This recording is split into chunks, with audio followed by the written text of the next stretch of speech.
Do you want to be your own boss and don't know how to do it? Come with us as we travel the countryside and talk to successful entrepreneurs to find out how it's done. Welcome to another episode of Georginapreneurs. My name is Caird Urquhart. I'm your host, and today I'm sitting with Sarah Barker from En Route to Recovery. But before we get chatting with Sarah, we're going to go check out her new location. We are all registered massage therapists. We try to get people healthy and happy and at least relaxed. Once I finished college, I went to the Toyota dealership and I purchased a truck.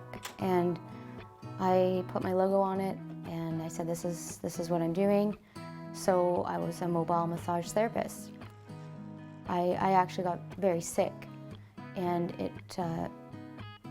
it forced me to hire somebody to take over my truck and my clients and help me keep the business going. Then I came back to work. We were both very busy, and then I had to buy another truck. Next thing you know, we needed another RMT, and we were sharing the two trucks, but we were too busy that we needed another truck. Next thing you know, we had 4 trucks.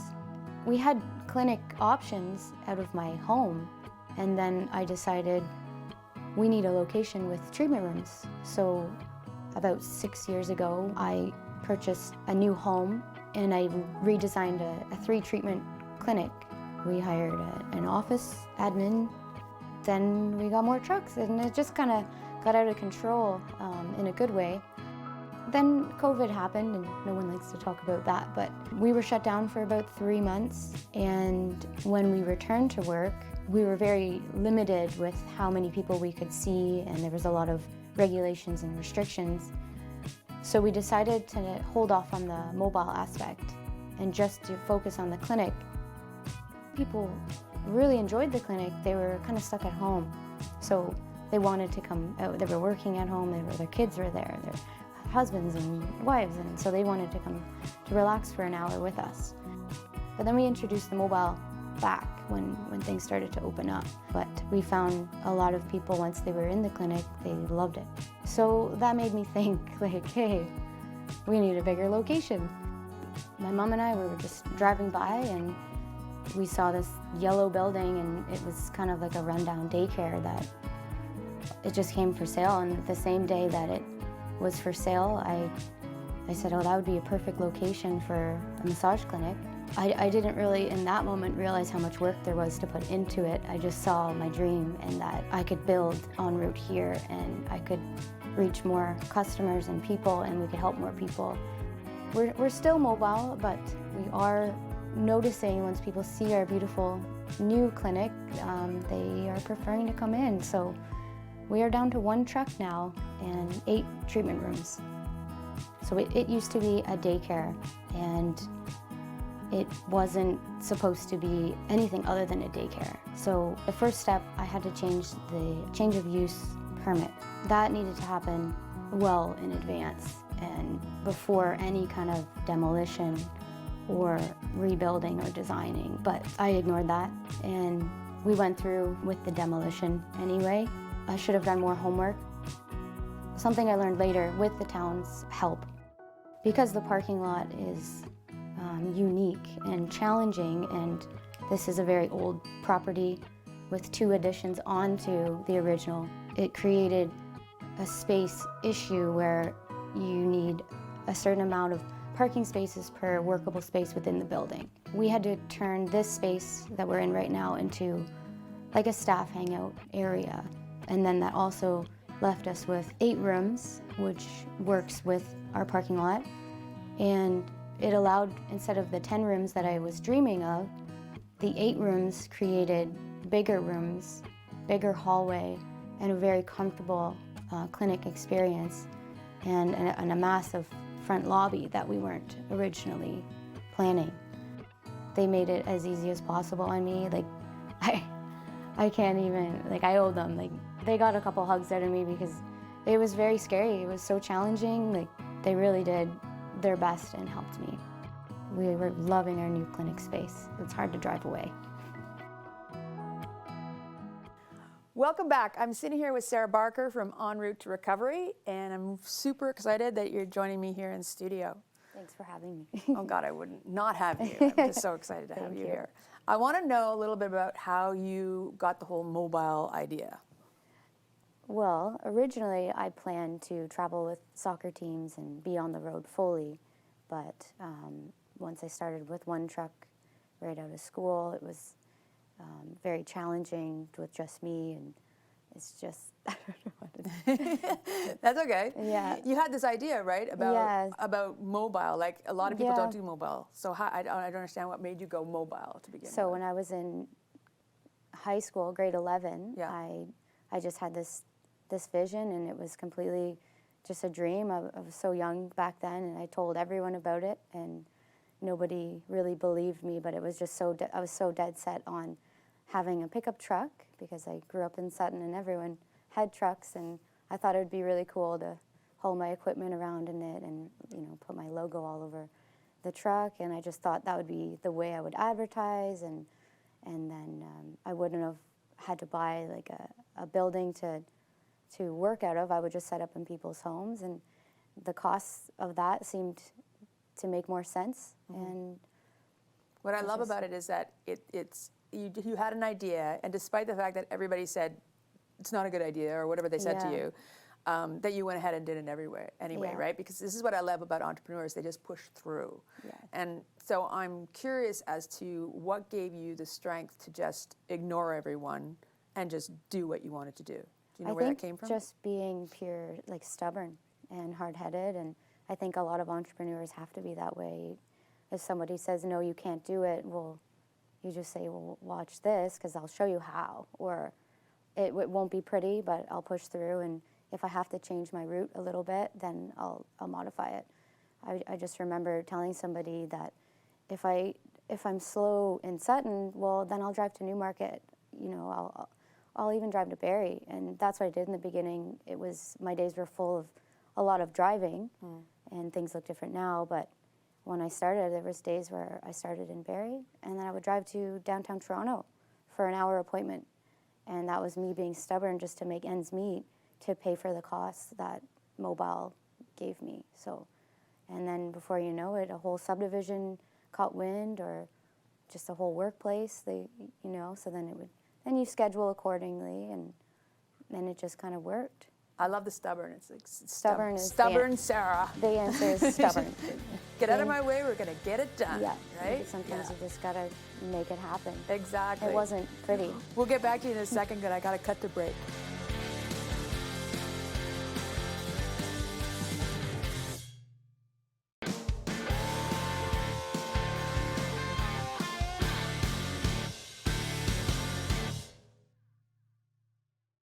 I'm here with Sarah Barker, and welcome back to our show.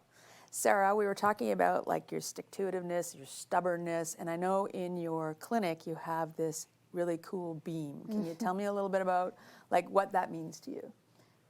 So that beam to my family is exactly how stubborn I am. That beam should not be where it is today, but because of how stubborn I was, I had it delivered in the snow. It sat in the rain. I dragged it and tried to cover it as much as possible to get it out of the way. I had a group of friends show up. They didn't know why, and well, I asked them to carry it in the building. This thing was like 800 pounds. They're like, absolutely not. I said, yeah, we're going to do it. And they're like, I don't know. And they didn't believe me, but I had wheels and rollies and hoists, and then they picked it up and dragged it in. They're like, where do you want it? Oh, up there. I want it up there, right there. And they're like, that's not going to go there. That's not going to fit. For those of you who haven't been to Sarah's clinic yet, it's right there. It's there. You got to go check it out. And it 'cause will it's be there gorgeous. forever. Yeah, it will be. And it's really is very, it's a real sign of your stubbornness and your need to like do something right and excel and do it the way you want to do it, which I think is a really strong personality trait for successful entrepreneurs. Can you tell me a little bit about how you balance, because I know you're super busy, how you balance your personal life with your business? Well, to be completely honest, at first, for the first 5 years, I really, really struggled with that, and I did not have a personal life, and it was work, work, work, which I miss a lot of family functions. You know, I was working even on Christmas sometimes, and or answering my phone. Or you're always working, but I wouldn't recommend doing that, because when you look back, it's hard on your whole family, but it makes you hold things. You take things a lot more personally when you put everything into it. But as I've been taught how to balance life a little bit better, you enjoy the business a lot more. But to get to where you got to sacrifice so much, but is it worth it? You kind of have to weigh that out. Mm-hmm. But when you're 21 and very stubborn and focused, 5 years just flies by, and then you have to learn as you go. Well, the good news is you started when you were 21, so you're still really young, and you've burned up a few years, but not all of them. So you learned the lesson early, so you got to Yeah. But I do think anybody starting a business, it takes up to 5 years to create a business and get it up and running. Yeah. So you put the time in the right place in the right Yes. time, and I know you paid the cost for that on some levels, but Yeah. Here you are with a really successful business. Which brings me to mentors. Curious about if you have mentors or Yes. have had mentors, Yes. and what they might have taught you. Well, one sitting right here. No, not possible. Yes, you taught me a lot, and you don't even know. But All right, okay. But I worked for a family who they own Peninsula in Pefferlaw, and they started with me just cleaning tables and helping them in the kitchen and cutting things, and I was their pizza chef and all that. I was 14. Well, 15.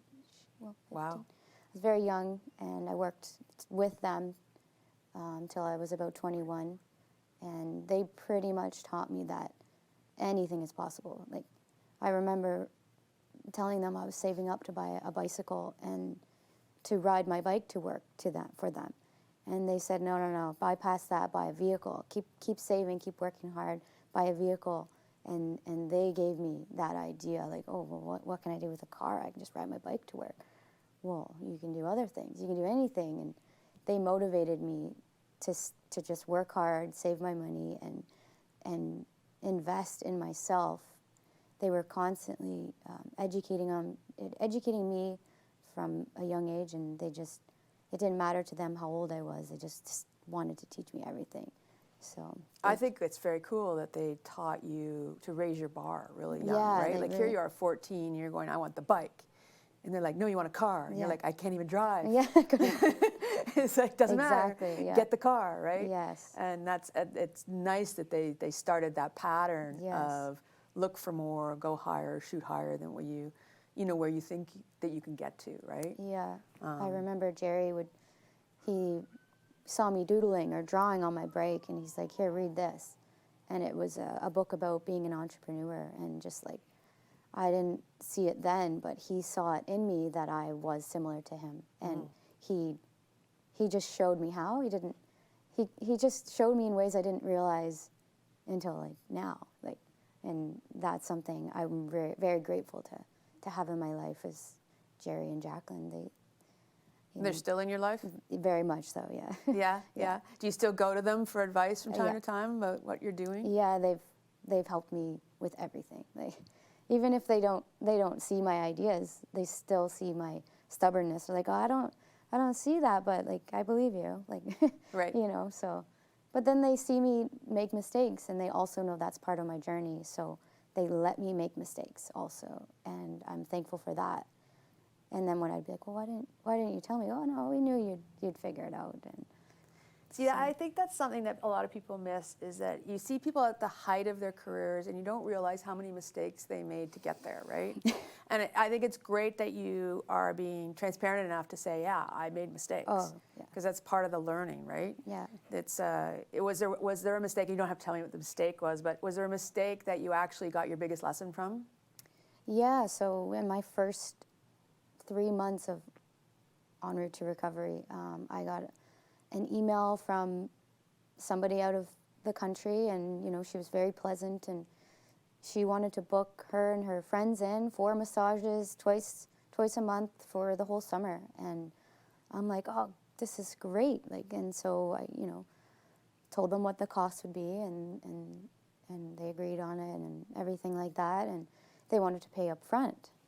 And I'm like, whoa, cool, okay. So they wanted to make sure their appointments were booked, and they're like, okay, we're gonna send you the money. And then they send me money, and I'm like, whoa, like, it was a check. It was completely not right. And I went to Western Union, like they advised me to do, to send them the money back because they sent me the wrong amount. Right. You can see where this is going. I can totally see where that's going, and we can come back to it in a second. Yeah. We've got another break coming up, so we'll be right back with Sarah.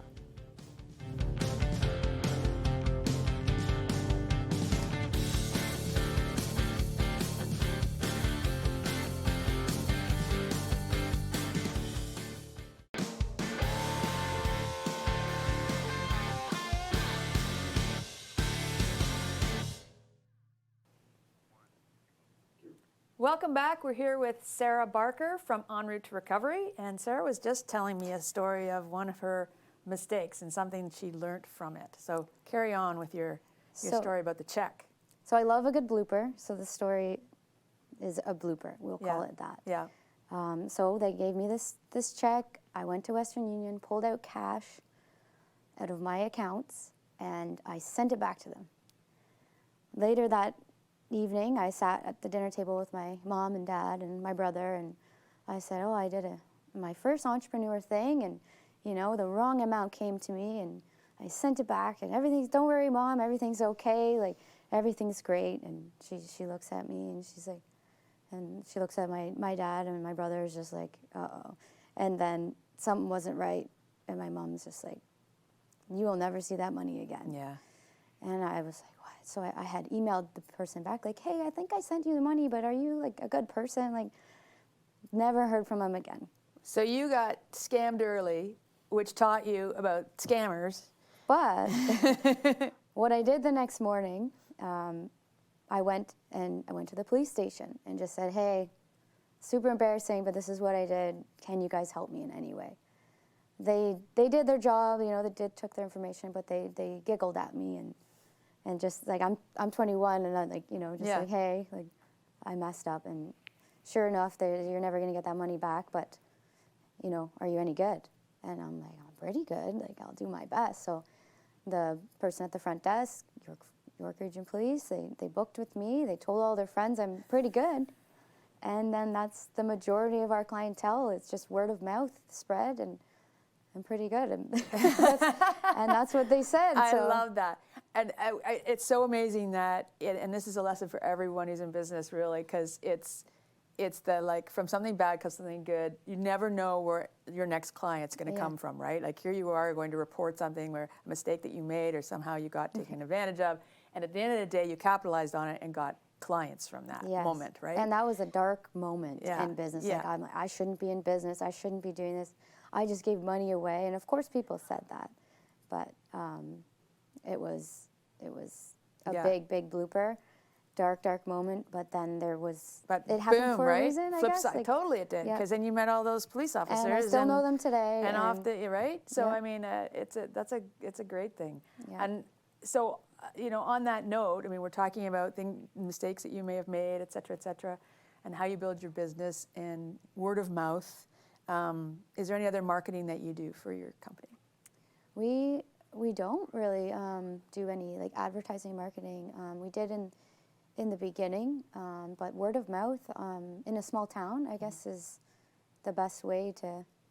And I don't know if that's just a small town thing. But no, it's not. Yeah, I think it's just it is the best word way. of mouth. But golf tournaments and stuff, our trucks are quite branded. You see them around, and. So that's the other piece, right? You did some really good branding early on, which is all a component of marketing, right? Yes. With those trucks driving around town with your logo on it, and your shirt, and the other RMTs are all wearing the shirts. Well, that was we tried to look really professional because we are going into people's homes, and you just have to look the part. Like the idea was to look like a little delivery boy that, it's very professional, and we're on the road, so that was the whole idea, right? But.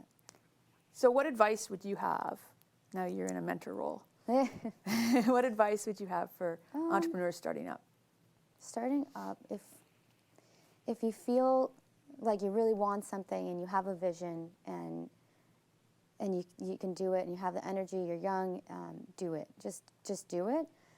Everyone's going to say don't, or yeah, there's an easier option, but do you want to be your own boss? That's the idea. Do you want to go home at the end of the day and still dream of your dream and work? Or do you want to just clock out and, you know, there's two different ways to do it, and I think you just have to go for it. And if it doesn't scare the crap out of you, then, you know, you're doing it wrong. Well, you're doing it wrong. Doing it wrong. That's exactly right. It If it has doesn't to be scare the crap scary. out of you, you're doing it wrong. Yeah. Do you have any financial advice for young startups? Don't give your money away, Yeah, to Yeah. people. even though it seems like a great idea. Yeah. I guess just, you know, you work hard for your money, and you got to keep track. In the beginning, I found it hard to, you know, when someone's all out of it after a massage, like, okay, you know, $100, like, it's hard to ask for what you earn, but you do earn that, and there's a lot involved, and you have to stay on top of your financials and, you know, get a good accountant. That's key, I think. You know, when I started my Great business, I accountant. didn't want to ask people for the money either, because I Right? was It's coaching them and weird. they're telling me all about their sad story. So You I have had to my ask. accountant go after them for the money, so Right. I didn't have to. Yes. So that's a really good point. Yeah, in the beginning, like, you just don't, and then you still want, you just don't. I don't know how to describe that, but Yeah. that's It's all about, that's a lot important. of it's about worth, right? It's You're important. questioning your value, and you're Yes. working on your value in Yep. terms of what you're delivering. And once you realize you've got a good product, as the police officers told you right from the very beginning, Yes. that you're good, Yeah, then the sky's the limit for what you can Yeah. ask people for. yeah. Just don't give up. What's the future look like for you, Sarah?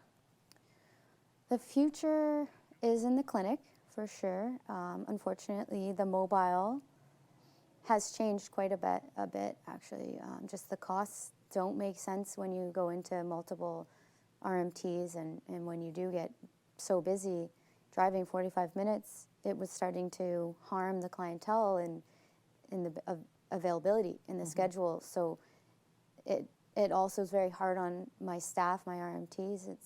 It's a lot more work, and you actually see less people. So we've changed our model completely, and that's tough because I owe the mobile the growth in the company for sure. But that's evolution, right? yeah, Which is you important. gotta, and that's something in business, like it changes. Like nothing stays the same. It has to change, and you know, if you're not familiar with change, you have to learn to enjoy it and thrive in it, because tomorrow will be different. So Right. for now, my focus was that building. That took a lot out of me, But it's there now. it's there and it's done, and we plan to be there for a long time, and our focus will be in those 8 rooms, and we're gonna stay there. So next year will be our last Mobile. last year I'm a little mobile. sad about the mobile because Sarah has come to our house many I times. just told her but now. but I'm really excited for the clinic. It's gorgeous. And It's hard to drive away from. Yeah, and I wish you nothing but the best in the future. I know you're going to excel at everything you do, and I will continue to enjoy that journey with you. Thank you And for your support. I'm really proud of you, and I'm so happy you came here to visit with us today. Thank you for having me. Well, listen, it was good to see you. Thanks for joining us today, and we'll see you next time.